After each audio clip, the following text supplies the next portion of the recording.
Saludos y bienvenidos. Hoy nos metemos de lleno en una historia que lo tiene todo: poder, sabiduría, intriga familiar y una decadencia espectacular. Vamos a analizar unos textos que comentan la transición de un reino en su momento cumbre. Hablamos del paso del cetro del rey David, un guerrero legendario pero ya anciano, a su hijo Salomón, un nombre que se convertiría, en sinónimo de esplendor y conocimiento. Exacto. Y lo fascinante de las fuentes que tenemos es que no se limitan a ser una crónica, para nada. Son un auténtico estudio sobre el liderazgo. Vemos cómo la astucia humana, las ambiciones personales y lo que los personajes interpretan como voluntad divina se entrelazan de una forma increíblemente compleja. Claro. No es solo la historia de un rey, es casi un manual sobre cómo se forja y se destruye una nación. Pues con ese planteamiento vamos a desgranarlo. Y para entender el ascenso de Salomón, creo que tenemos que empezar por el ocaso de su padre. El relato nos pinta un cuadro muy potente de David al final de su vida, ¿verdad? Potentísimo. Nos describen a un David de 70 años, pero que parece mucho mayor. Las fuentes apuntan a que su vida de campaña militar constante lo ha desgastado por completo. Y el primer detalle es muy gráfico. El rey tiene frío. Sí. Un frío que ninguna manta puede quitarle. Y la solución que encuentran sus consejeros es, peculiar, cuanto menos. Sí, he leído esto y es increíble. Traen a una joven, Abisag, de Sunem, para que literalmente le dé calor corporal. Pero el comentario que manejamos va un paso más allá, ¿no? No era solo una cuestión de temperatura. Para nada. Existía una creencia médica en la época, muy extendida por Oriente, de que el aliento de una persona joven podía revitalizar a un anciano. Anda. Era visto casi como una transfusión de energía vital. Obviamente las notas del texto aclaran que la ciencia moderna no respalda esto en absoluto, pero nos da una idea de la desesperación por mantener con vida al rey. Y esta joven, Abisag, sin pretenderlo, se convierte en una pieza clave en el tablero de la sucesión. Porque mientras David se apaga, el vacío de poder se hace palpable. Y aquí entra en escena su hijo Adonías, que decide que ha llegado su momento. Adonías es un personaje interesantísimo. Era el hijo mayor que quedaba vivo, y el texto lo describe como un hombre de gran atractivo o carismático. Pero nos da una clave psicológica fundamental. David, su padre, jamás le había contrariado en nada. Vaya. Creció pensando que todo le era debido. Así que al ver a su padre debilitado, empieza a actuar como el heredero de facto. Se rodea de una guardia personal, de carros, un despliegue de realeza. Y el silencio de David se interpreta como una aprobación, ¿no? Es como si Adonías dijera: El que calla otorga, y se lanza. Justo. Se lanza, y no lo hace solo. No. Reúne a su alrededor a dos de las figuras más poderosas del reino, lo que demuestra que era un político hábil. Por un lado, Joab, el generalísimo del ejército, un hombre de inmenso prestigio, pero que, según las fuentes, guardaba un viejo rencor hacia David. Eso me sorprende muchísimo. Joab, su mano derecha militar durante décadas. Pues sí.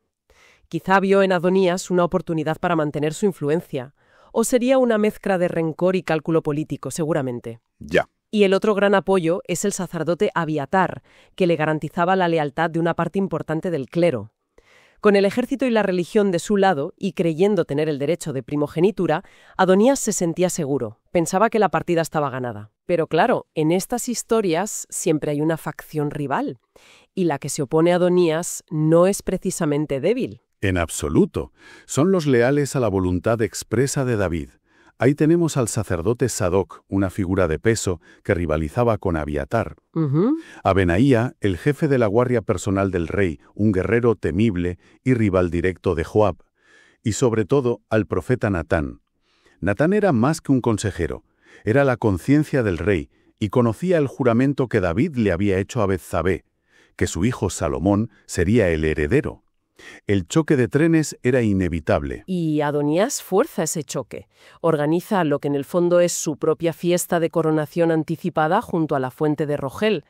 Invita a todos los peces gordos del reino, excepto, claro, a los del otro bando. Es un movimiento audaz, casi una provocación, pero subestima la astucia del profeta Natán, que reacciona a la velocidad del rayo. Natán sabe que no puede ir directamente a un rey senil con la noticia de una rebelión. Podría matarlo del disgusto. Así que diseña un plan brillante. Una pequeña obra de teatro palaciego. Totalmente. Me encanta esta parte. Es pura estrategia. Envía primero a Betsabé, la madre de Salomón, para que le recuerde a David su promesa. Y el argumento que usa es escalofriante. Durísimo. Betsabé le dice a David: si Adonías llega a reinar, mi hijo Salomón y yo seremos considerados criminales. Y las fuentes nos aclaran lo que eso significaba en la política oriental de la época. La ejecución. No era una metáfora, se estaban jugando la vida. Ya. Y justo cuando ella está plantando esa semilla de urgencia, aparece Natán, como por casualidad, para confirmar la historia y preguntar al rey si ha cambiado de opinión. Es una pinza perfecta. Lo acorralan emocionalmente. Y David, a pesar de su fragilidad, demuestra por qué fue un gran rey. Se sacude la vejez de encima y toma una decisión fulminante. Reacciona con una lucidez asombrosa. Entiende la gravedad y ordena la coronación inmediata de Salomón. Y la ceremonia que organiza está cargada de símbolos inequívocos. No deja lugar a dudas. Hablemos de esos símbolos, porque son una declaración de poder en sí mismos. Totalmente. Primero, Salomón monta en la mula personal del rey. Esto no es un detalle menor. El texto nos dice que usar la montura del rey sin permiso era un acto de traición castigado con la muerte. O sea, era el equivalente a sentarse en el trono. Exacto. Semondo es ungido en Gijón, un lugar público, a la vista de todos, con el aceite sagrado del tabernáculo. Y tercero, el pueblo estalla en aclamaciones. La descripción es brutal. La tierra se resquebrajaba con el estruendo. Era un mensaje claro para Adonías y los suyos. Se acabó la fiesta. Y nunca mejor dicho. ¿Qué pasa en el banquete de Adonías mientras todo esto ocurre? Me imagino la escena.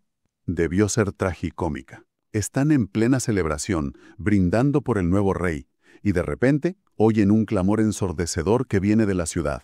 No entienden nada. Llega un mensajero, hijo del sacerdote Abiatar, y les cuenta la noticia. El comentario describe un pánico absoluto. La conspiración se desmorona en segundos. Cada uno a la carrera, ¿no? Cada uno huye por donde puede para salvar el pellejo, y Adonías, el aspirante a rey, acaba corriendo a un lugar muy simbólico. Sí, corre a refugiarse al santuario y se agarra a los cuernos del altar. Un gesto desesperado que invocaba la protección divina, el derecho de asilo. Y aquí vemos la primera muestra de la inteligencia de Salomón. En lugar de ejecutarlo, lo que podría haberlo convertido en un mártir, le perdona la vida. Una jugada maestra. Lo neutraliza sin derramar sangre. Pero le pone una condición, ¿no? Una condición muy clara. Si en él se halla maldad, morirá. Básicamente le dice: vive tranquilo como un ciudadano privado, pero a la mínima que vuelvas a conspirar, estás muerto.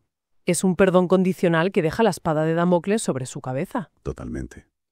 Vale, Salomón ya es rey, pero el trono todavía tiembla un poco. Y es David, en su lecho de muerte, quien le da un último consejo que es una mezcla muy extraña de piedad y realismo político descarnado. Es uno de los discursos más fascinantes.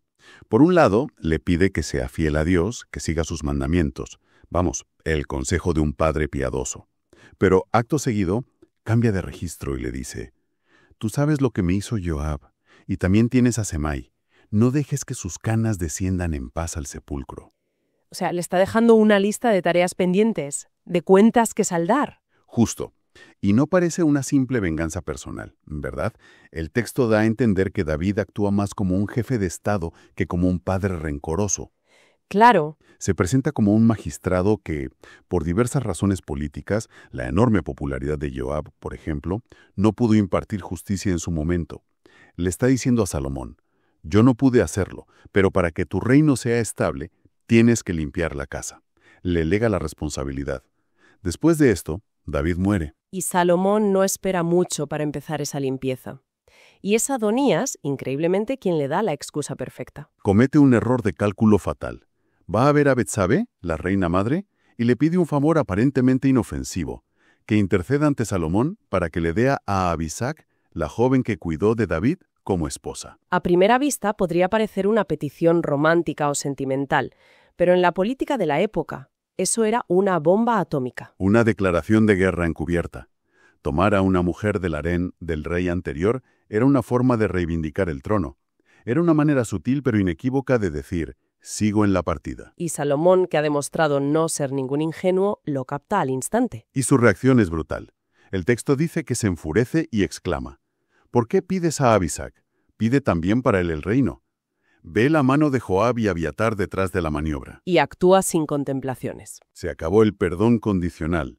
Adonías es ejecutado de inmediato. A Abiatar, por ser sacerdote, le perdona la vida, pero lo destierra y lo despoja de su cargo. Y Joab, al enterarse, corre al altar, igual que Adonías. Pero con él, Salomón no tiene piedad. No le sirve de nada agarrarse a los cuernos del altar esta vez. No. Salomón argumenta que el asilo sagrado no protege a asesinos premeditados y traidores, y ordena a Benaía que lo ejecute allí mismo. Con un solo movimiento ha decapitado la vieja conspiración. Solo le queda Semeí, el hombre que maldijo a su padre. Y con él utiliza una estrategia diferente, más psicológica, muy astuta. Lo pone bajo arresto domiciliario en Jerusalén. Le hace jurar que no cruzará los límites de la ciudad bajo pena de muerte. Pasan 3 años, y Semeí, por una tontería, ir a buscar a unos siervos que se le han escapado, rompe el juramento. Salomón lo llama y le dice: «Tú mismo has elegido tu destino», y lo ejecuta. Ahora sí, el reino está consolidado. Ha eliminado a todos sus enemigos, pero legitimando cada una de sus acciones. Así que Salomón ha hecho una limpieza a fondo, de una forma bastante despiadada, por cierto. Con el tablero despejado de enemigos, es ahora cuando empieza esa edad de oro de la que tanto se habla. Precisamente. Con la paz interna asegurada, su primera gran jugada en política exterior es una alianza matrimonial con la potencia de la época. Egipto. Se casa con la hija del faraón. Esto es un hito. Las fuentes recalcan que es una alianza entre iguales, lo que demuestra que Israel ha pasado a ser una potencia regional a tener muy en cuenta. Pero el momento que de verdad define su reinado, el que forja su leyenda, ocurre en Gabaón. Dios se le aparece en un sueño. Y le hace la pregunta definitiva: «Pide lo que quieras que yo te dé». Es un cheque en blanco divino. Podría haber pedido riquezas, una larga vida, la muerte de sus enemigos, lo típico. Claro.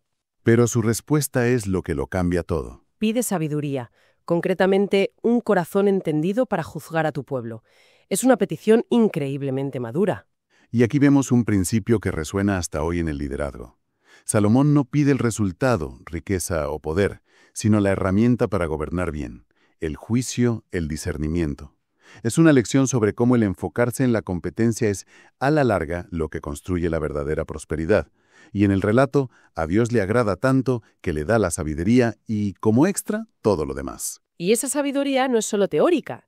El texto nos regala un ejemplo práctico que todo el mundo conoce. El famoso juicio de las 2 mujeres que se disputan un bebé. Es un caso sin testigos, imposible de resolver. Y la solución de Salomón es una genialidad de la psicología. Al proponer partir al niño en 2, no busca la lógica, sino la reacción visceral. Sabe que el amor de una madre es un instinto de protección, no de posesión. Claro, la verdadera madre prefiere perder a su hijo antes que verlo muerto. Exacto. Un golpe de efecto que cimenta su fama de sabio en todo el reino. La gente, dice el texto, vio que había en él sabiduría de Dios para juzgar. Y esa sabiduría la aplica a la organización del Estado, que alcanza un nivel de sofisticación nunca visto. Sí, nombra ministros, crea una administración centralizada con 12 gobernadores, y las cifras del abastecimiento diario del palacio son para hacerse una idea de la escala. 30 bueyes, 100 ovejas, miles de litros de harina. La corte era inmensa. Y el país vive un periodo de paz y prosperidad que se resume en una imagen preciosa. Cada uno debajo de su parra y debajo de su higuera. Es el sueño de la seguridad y el bienestar. Y su conocimiento parece no tener límites. Era un auténtico hombre del Renacimiento antes del Renacimiento. Se dice que compuso miles de proverbios y cantares, que disertaba sobre botánica, zoología. Su fama traspasa fronteras. Vienen a escucharlo de todas partes porque su sabiduría, según las fuentes, superaba a la de los sabios de Egipto y Oriente, que eran las grandes cunas del saber. Parece el final feliz de un cuento de hadas. Un rey sabio, un reino próspero, paz por todas partes. Pero la historia da un giro oscuro. ¿Dónde empieza a torcerse todo? El texto es muy directo y no deja lugar a dudas. La causa del declive tiene que ver con sus alianzas. El rey Salomón amó, además de a la hija de Faraón, a muchas mujeres extranjeras. Que era una práctica habitual de los monarcas de la época como símbolo de estatus, ¿verdad? Correcto. Tener un gran harén era normal. El problema capital era el origen de esas mujeres. Eran moabitas, amonitas, hititas, pueblos con los que la ley divina prohibía explícitamente las alianzas matrimoniales. Y la ley lo prohibía por una razón muy concreta: que es justo lo que acaba pasando. Que sus mujeres inclinaron su corazón tras dioses ajenos. El hombre más sabio del mundo, en su vejez, cae en la idolatría. Es una ironía tremenda. Es una caída trágica. Y las fuentes subrayan que no fue una simple concesión diplomática para tener contentas a sus esposas. El comentario sugiere que fue una apostasía real.